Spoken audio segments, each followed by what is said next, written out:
I've been around for decades. My paint, once a bright shade of yellow, has faded into a dull, chipped memory of what I used to be. My seats creak with every bump in the road, and my engine groans like an old man getting out of bed. But don't let my worn-out appearance fool you. I've lived a life richer than most. I've carried thousands of people, heard their stories, their laughter, their tears, and their secrets. I am an old bus, and this is my story. I was born in a factory in Detroit in 1978. Back then, I was shiny and new, with a roaring engine and a purpose, to take people where they needed to go. My first assignment was in a small town in Ohio. I was the morning bus, the one that took kids to school and workers to their jobs. I remember the first time I rolled out onto the streets, my tires fresh and my windows spotless. The world was wide open, and I was ready to explore it. The first passengers I ever carried were a group of schoolchildren. They were loud, full of energy, and completely unaware of the world outside their small town. There was Sarah, the shy girl who always sat in the front seat, clutching her backpack like it was a shield. There was Tommy, the class clown, who loved to stick gum under my seats. And then there was Billy, the boy who dreamed of becoming an astronaut. He would sit by the window, staring at the sky, as if he could already see the stars. I loved those kids. They gave me life, made me feel like I was part of something bigger. But as the years went by, they grew up. Sarah moved to New York to become a writer. Tommy joined the army. Billy, well, he never made it to space. He died in a car accident when he was 22. I remember the day I heard the news. It was like losing a part of myself. But life went on, and so did I. I was sold to a bus company in Chicago, where I became a city bus. The pace was faster, the passengers more diverse. I carried businessmen in suits, mothers with strollers, teenagers with headphones, and homeless people looking for a warm place to sit. Each one of them had a story, and I was the silent witness to them all. There was a man named George who rode my route every day at 7:15 a.m. He always sat in the same seat, third row on the left. He was a quiet man, always reading a book. One day, he left his book behind. I remember the title, The Catcher in the Rye. I kept it on my dashboard, hoping he would come back for it. He never did. A week later, I overheard two passengers talking about a man who had jumped off a bridge. His name was George. Then there was Maria, a single mother who worked 2 jobs to support her kids. She would fall asleep on my seats, her head resting against the window, her face etched with exhaustion. I wanted to tell her to rest, to take a break, but I couldn't. All I could do was carry her, day after day, hoping she would find some peace. I've seen love blossom on my seats. I've seen couples hold hands, share their first kisses, and even propose. But I've also seen love fall apart. I remember a couple who used to ride my route every Friday night. They were young and in love, always laughing and whispering to each other. One night, they got into a fight. She got off at the next stop, tears streaming down her face. He stayed on, staring out the window, his hands clenched into fists. They never rode together again. I've been through it all. Snowstorms, heat waves, traffic jams, and breakdowns. I've been vandalized, repaired, and repainted. I've been a lifeline for some and an inconvenience for others. But through it all, I've kept going. Because that's what I was built to do. One of the most unforgettable days of my life was September 11th, 2001. I was in New York City by then, part of a fleet of buses that served the bustling metropolis. That morning started like any other. I picked up passengers, dropped them off, and moved on to the next stop. But then, everything changed. The city was in chaos, people running, crying, screaming. I didn't understand what was happening, but I knew I had to help. I carried people away from the towers, my seats filled with ash-covered faces and trembling hands. I became a refuge, a place of safety in a world that had suddenly become terrifying. After that day, I was never the same. My engine felt heavier, my tires slower. But I kept going, because that's what they needed me to do. Now, I'm retired, parked in a junkyard on the outskirts of town. My windows are cracked, my seats torn, and my engine silent. But I'm not lonely. I have my memories, the stories of the people I've carried, the lives I've touched. I may be old and broken, but I am full of life. Sometimes I wonder what happened to all those people. Did Sarah ever publish her book? Did Maria's kids grow up to be happy? Did the couple who fought on my seats ever find love again? I'll never know. But that's okay. My job was never to know the answers. My job was to carry them, to be there for them, and to keep moving forward. And so here I am, an old bus with a lifetime of stories. I may be forgotten, but I'll never forget. Because I am more than just a bus. I am a witness to life, a keeper of secrets, and a reminder that even the smallest things can make a big difference. I've been sitting here for years now, rusting away under the open sky. The junkyard is quiet, except for the occasional screech of metal or the distant hum of passing cars. I'm surrounded by others like me. Old cars, trucks, and buses, all discarded, all forgotten. But even in this stillness, I feel alive. My memories keep me company. And sometimes, I swear, I can still hear the echoes of the voices that once filled my seats. There's a little boy who comes to the junkyard sometimes. His name is Ethan. He's about 8 years old, with messy brown hair and a curious mind. His dad works here, dismantling old vehicles for parts, and Ethan likes to wander around, exploring. He found me a few months ago and decided I was his favorite. He climbs into my driver's seat, pretending to steer, making engine noises with his mouth. He talks to me, too, as if I can hear him. And in a way, I can. "Did you take people to cool places?" he asked me one day, his small hands gripping my steering wheel.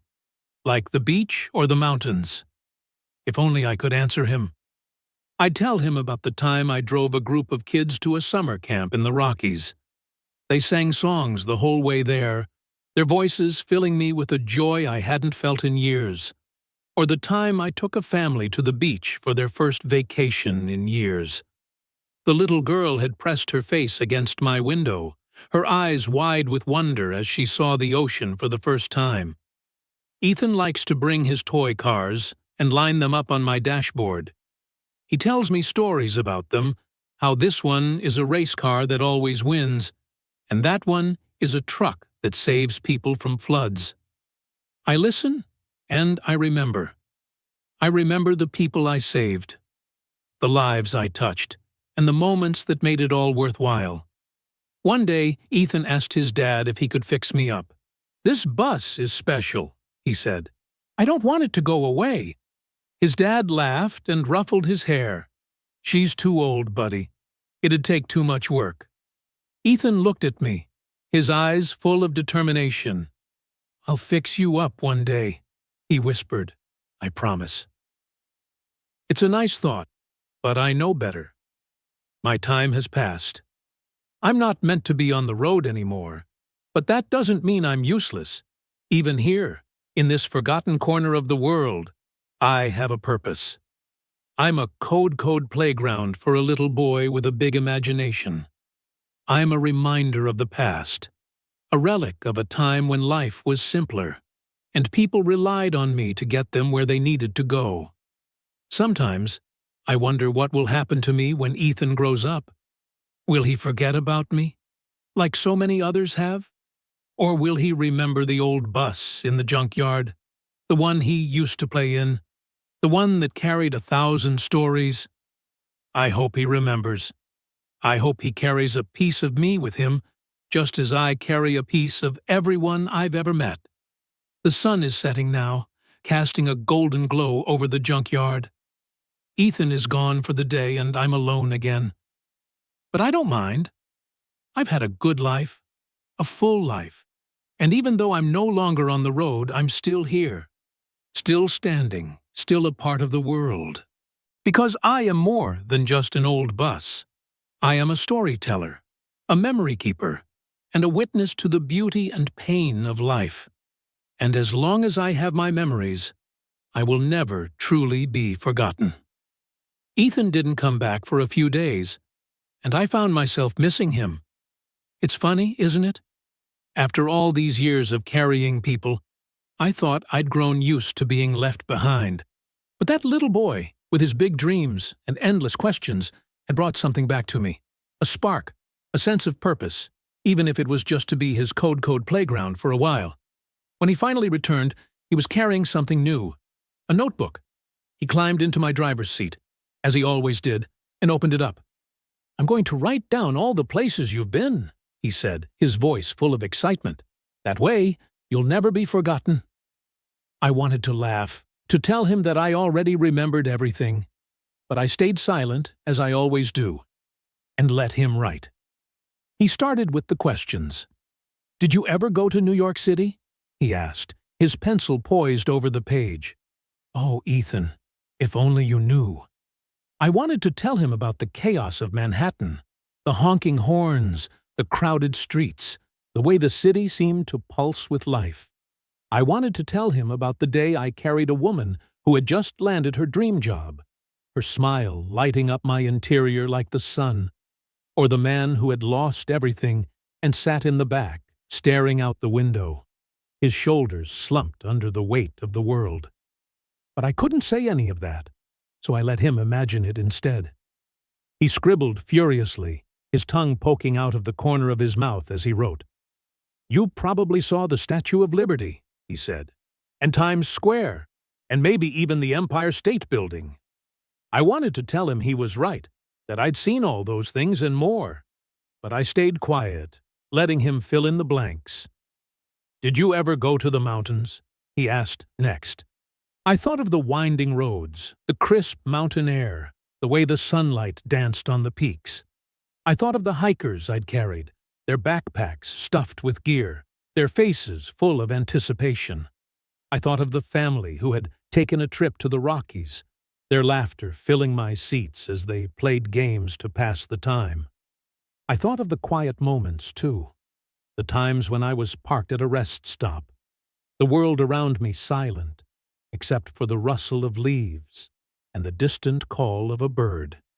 Ethan wrote it all down, or at least what he imagined it to be. "You must have been the luckiest bus ever," he said, looking up at me with a grin. "You got to see everything." If only he knew the truth. Yes, I'd seen so much, but I'd also seen the other side of life. The struggles, the heartbreak, the moments when people felt like giving up. I'd seen the man who rode my route every day, looking for a job but never finding one. I'd seen the woman who cried silently into her hands, her wedding ring glinting in the sunlight. I'd seen the teenager who ran away from home, her backpack stuffed with clothes and her heart full of fear.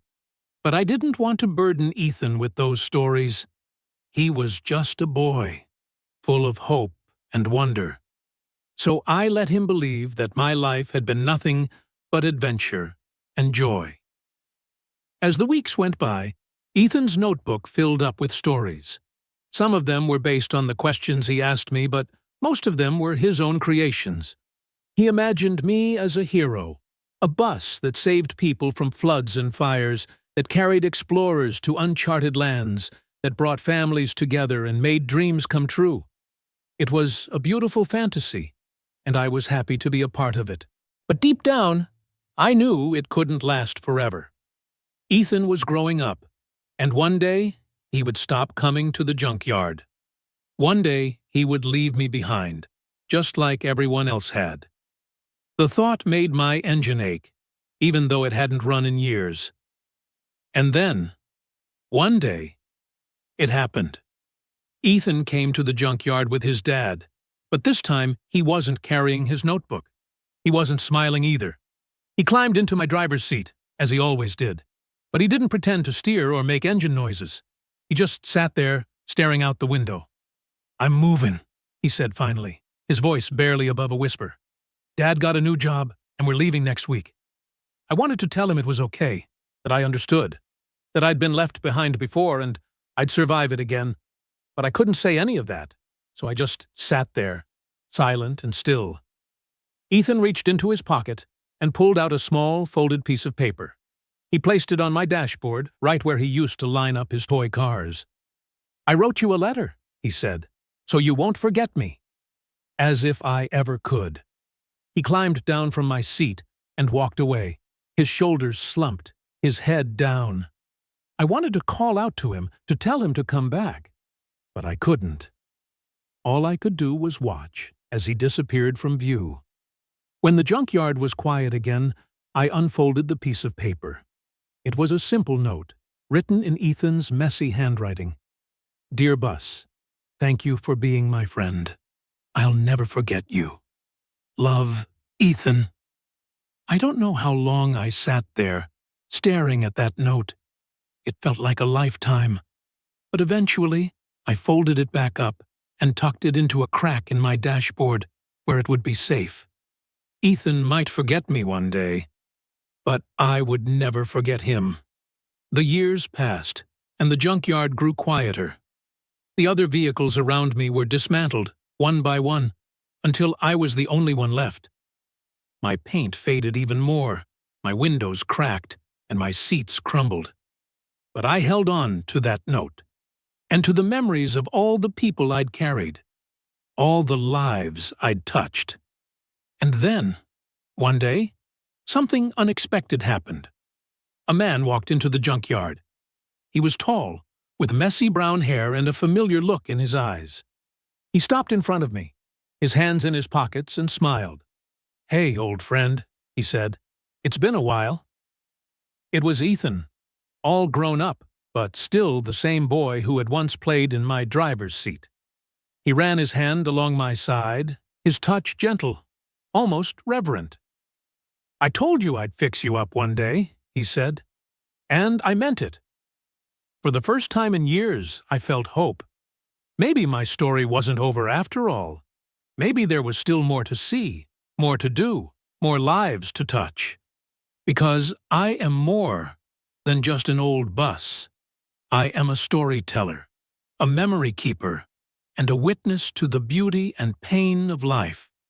And as long as there are people like Ethan in the world, I will never truly be forgotten.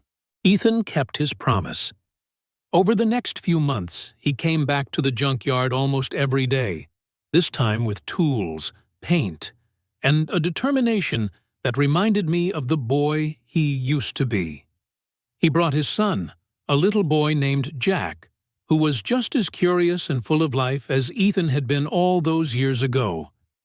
Jack would climb into my driver's seat, just like his father used to, pretending to steer and asking endless questions. "Did you really take Dad to all those places?" Jack asked one day, his small hands gripping my steering wheel. Ethan laughed as he tightened a bolt on one of my wheels. "Not exactly, buddy, but this bus has been to a lot of places and seen a lot of things. It's special." Jack nodded, as if he understood. "I think it's magic," he said, his voice full of wonder. Magic. Maybe he was right. After all, how else could I explain the way I'd survived all these years, the way I'd carried so many lives, so many stories? How else could I explain the way Ethan had come back to me, just when I thought I'd been forgotten? As the weeks turned into months, I began to feel like my old self again. My rusted frame was sanded down and repainted, my broken windows replaced, my engine repaired. Ethan worked tirelessly, pouring his heart and soul into every detail. And when he was finished, I was no longer just an old bus sitting in a junkyard. I was something new, something alive. The day Ethan started my engine for the first time in decades, I felt a surge of energy I hadn't felt in years. My tires rolled over the gravel of the junkyard, and for the first time in what felt like forever, I was moving again. Jack cheered from the back seat, his laughter filling me with a joy I hadn't known I could still feel. Ethan didn't just fix me up for himself. He had a plan, a purpose. He turned me into a community bus, one that would take kids to school, families to the park, and neighbors to events. He wanted me to be a part of people's lives again, to carry new stories, new memories. And that's exactly what I did. I became a lifeline for the community, just as I had been all those years ago. I carried children to their first day of school, their backpacks bouncing on my seats. I took families to picnics, their laughter echoing through my interior. I even became a part of weddings, parades, and festivals. I was no longer just a bus. I was a symbol of hope, of second chances, of the power of connection. Ethan and Jack rode with me often, and every time they did, I felt a sense of completeness, as if my journey had come full circle. Jack would sit in the driver's seat, pretending to steer, while Ethan told him stories about the places I'd been and the people I'd carried. One day, as the sun set over the town, Ethan stood in front of me, his hand resting on my side. "You've done so much for so many people," he said softly, "and you're still going. You're still making a difference." I wanted to tell him that it wasn't just me, that it was him too, that his belief in me, his determination to bring me back to life, had made all of this possible. But I didn't need to say it. He already knew. As the years went by, I continued to carry people, to be a part of their lives, and though I knew my time would eventually come to an end, I wasn't afraid, because I had lived a life full of meaning, full of purpose. I had been more than just a bus. I had been a witness to life, a keeper of stories, and a reminder that even the smallest things can make the biggest difference. And as long as there were people like Ethan and Jack in the world, I knew I would never truly be forgotten.